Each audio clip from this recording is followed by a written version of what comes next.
എന്ന് പറയുന്നത് എന്താ? നമുക്കറിയാത്ത ഒരു കാര്യം പിശാച് പറഞ്ഞാൽ അത് ഗൈബാണോ? അത് ഗൈബാണോ?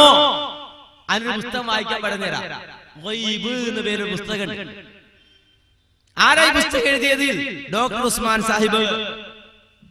ഈ ഗൈബ് എന്ന് പറയുന്ന പുസ്തകത്തിൽ കാണാം സാക്ഷാൽ ഗൈബും ആപേക്ഷിക ഗൈബും. സാക്ഷാൽ ഗൈബും ആപേക്ഷിക ഗൈബും. അവിടെ പറയുന്നത് എന്താ? അള്ളാഹുവിന്റെ വിജ്ഞാനം പരിപൂർണമാകുന്നു, ദൃശ്യവും അദൃശ്യവുമായതെല്ലാം അവൻ പൂർണ്ണമായി അറിയുന്നു. എത്ര നിസ്സാരമായി നാം കരുതുന്ന കാര്യങ്ങളും അള്ളാഹുവിന്റെ അറിവിൽപ്പെടാതെ പോകുന്നില്ല. ദൃശ്യലോകത്ത് തന്നെ നടക്കുന്ന കാര്യങ്ങൾ അധികവും മനുഷ്യനെ സംബന്ധിച്ചിടത്തോളം മറഞ്ഞു കിടക്കുന്നു. അത്തരം മറഞ്ഞ കാര്യങ്ങൾ ചിലപ്പോൾ ശാസ്ത്രോപാധികൾ കൊണ്ട് കണ്ടുപിടിക്കാൻ കഴിയുന്നു.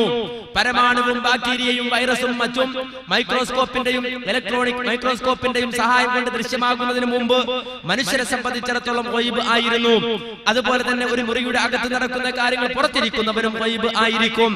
ഈ നിലക്ക് ദൃശ്യലോകത്ത് തന്നെ ഒരുത്തന് ഗൈബ് ആയത് മറ്റൊരുവന് അറിയുന്നതായിരിക്കും.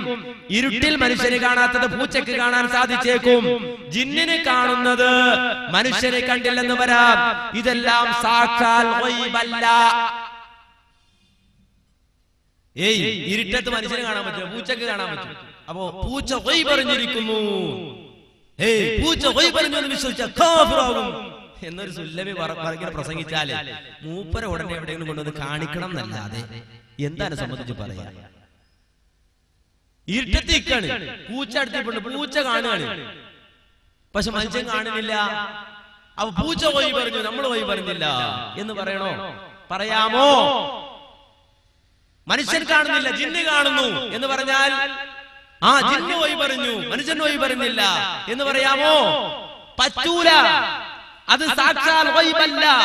മതത്തിന്റെ അടിസ്ഥാനമായ ഗൈബിലുള്ള വിശ്വാസം എന്ന് പറയുമ്പോൾ നാം ഉദ്ദേശിക്കുന്നത് ദൃശ്യലോകത്ത് തന്നെയുള്ള ഈ ആപേക്ഷികമായ ഗൈബിനെയല്ല. ദൃശ്യപ്രപഞ്ചത്തിന്റെ പിന്നിൽ മനുഷ്യൻ ഒരു വിധത്തിലും കാണാൻ കഴിയാത്ത നിലയിൽ മറഞ്ഞിരിക്കുന്ന പ്രപഞ്ചത്തിന്റെ പ്രവർത്തനത്തിന്റെ പിന്നിലുള്ള രഹസ്യമായ ഗൈബാണ് ഇവിടെ ഉദ്ദേശിക്കപ്പെടുന്നത്. ഈ പുസ്തകമെങ്കിലും ഒന്ന് വായിച്ചു പഠിച്ചിരുന്നെങ്കിൽ മൂപ്പർ ഇടക്കിടക്ക് ഇങ്ങനെ പറയേണ്ടി, ഈ പറയുന്ന ഹുസൈൻ സലഫി ഉമ്മാരൊന്നും കിതാബ് തീരെ പഠിക്കൂല, പള്ളി നിന്ന് നടക്കാണ് എന്നൊക്കെ മൂപ്പര് പ്രസംഗിക്കുന്നുണ്ട്. ഞാൻ കുറച്ച് കഴിയുമ്പോൾ കാണിച്ചു തരും. അപ്പൊ ഇങ്ങനെ നടക്കാണ്. മലയാളത്തിലുള്ള ഈ പുസ്തകം ഈ ഗൈബെങ്കിലും ഡോക്ടർ ഉസ്മാൻ സാഹിബ് മരണപ്പെട്ടു പോയ മനുഷ്യനാണല്ലോ. ഈ തരത്തിൽ വസ്വാസം ഭിന്നിപ്പുണ്ടാക്കി ഉമ്മാർ ഊരി വിട്ടതിന് മുമ്പ് തന്നെ ഈ ലോകത്ത് നിന്ന് യാത്രയായ മനുഷ്യനാണല്ലോ. മൂപ്പർ എഴുതിയ ഗൈബ് എന്ന് പറയുന്ന ഈ പുസ്തകങ്ങളും വായിച്ചു പഠിച്ചിരുന്നെങ്കിൽ. ഇനി ഇതൊരു വശമാണ്, അതിന്റെ നേരായ വശം നമ്മൾ മനസ്സിലാക്കിയിരിക്കണം എന്നുള്ളത് ഞാൻ പറഞ്ഞാണ്, ഇത് ഓർമ്മിപ്പിച്ചതാണ്.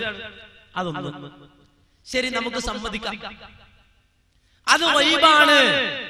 ഒരു പിശാച് ഒരു ജ്യോത്സ്യര് എന്തെങ്കിലും പറഞ്ഞു കൊടുത്ത് അത് വിശ്വസിച്ചാൽ അത് ഗൈബായ കാര്യമാ, ജ്യോത്സ്യൻ അറിഞ്ഞതാണെന്ന് വിശ്വസിക്കലാണെന്ന് ഈ സുല്ലമി പറഞ്ഞു.